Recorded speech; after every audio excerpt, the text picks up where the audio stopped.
joyfully, for the sweet desires are ready for me. From the rich, supremely honored lordship, from which I hold my heart and my body and my mind.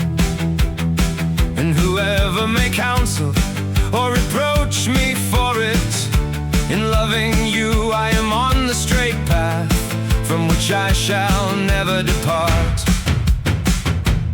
For with a true, faithful heart, I give myself wholly to you, lady in truth, the noblest whom I can see.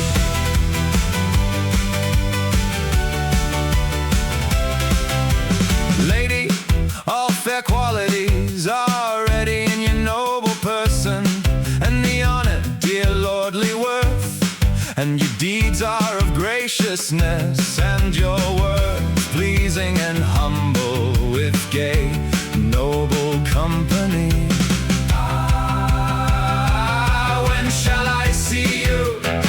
I have great longing for it, yet though I do not speak my pleasure to you, never did anything make so fair a sight.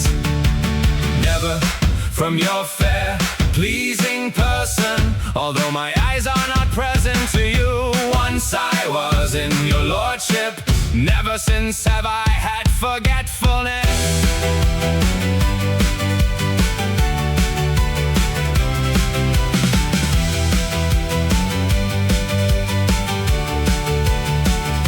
And because I speak truth and no guile, 1,000 will marvel at it.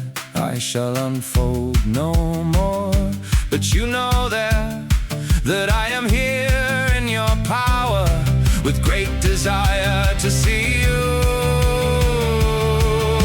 She denied me very sweetly one time, when I was presumptuous about it. So from the honored lordship I have never since turned my firm desire.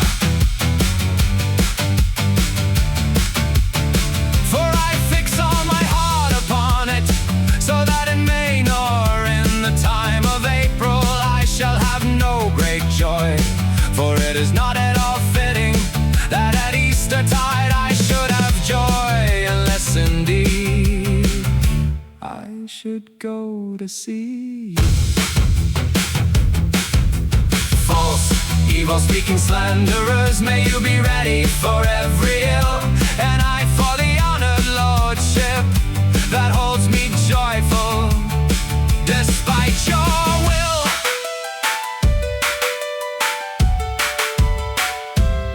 You think yourselves too subtle in that vile trade of yours, but there is one who pleases me, who casts all of you down, and because you have such base knowledge, may you lose hearing and sight for it. Never at any time did I have enough leisure, good lady, to see you.